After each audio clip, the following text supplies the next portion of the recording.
In the beginning, neither heaven nor earth had names. Apsu, the god of fresh waters, and Tiamat, the goddess of the salt oceans, and Mumu, the god of the mist that rises from both of them, were still mingled as one. There were no mountains, there were no pasture land, and not even a reed marsh could be found to break the surface of the waters. It was then that Apsu and Tiamat parented 2 gods, and then 2 more who outgrew the first pair. These further parented gods until Ea, who was the god of the rivers, and was Tiamat and Apsu's great-grandson, was born.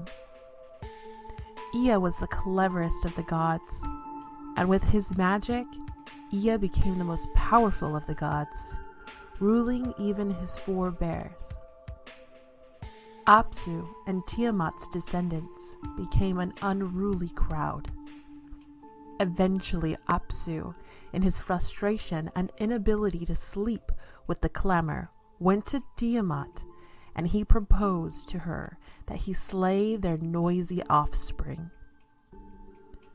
Tiamat was furious at his suggestion to kill their clan, but after leaving her, Apsu resolved to proceed with his murderous plan. When the young gods heard of his plans against them, they were silent and fearful, but soon Ea was hatching a scheme. He cast a spell on Apsu, pulled Apsu's crown from his head, and slew him. Ea then built his palace on Apsu's waters, and it was there that with the goddess Damkina he fathered Marduk, the 4-eared, 4-eyed giant who was god of the rains and storms.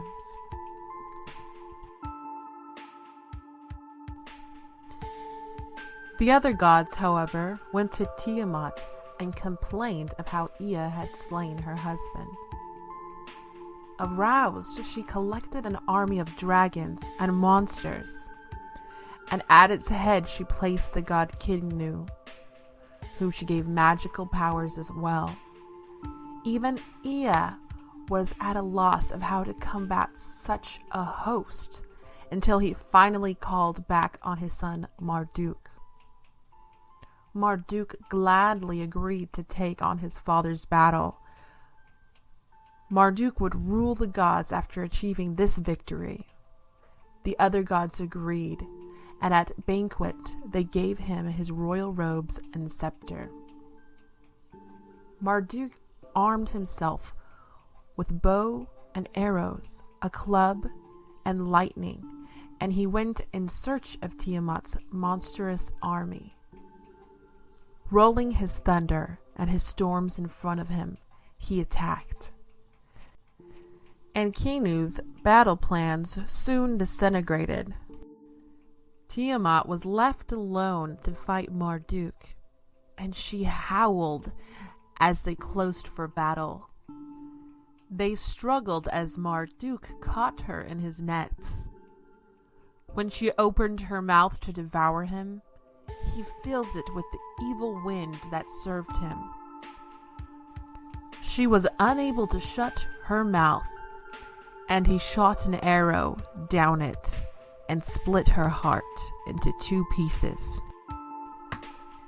After subduing the rest of her host, he took his club and split Tiamat's water-laden body in half like a clamshell. Half he put in the sky and made the heavens. From the other half of Tiamat's body, he made the land, which he placed over Apsu's fresh waters. Across this land he made the grains and herbs, the pastures and fields, the rains and the seeds, the cows and the ewes, and the forests and the orchards.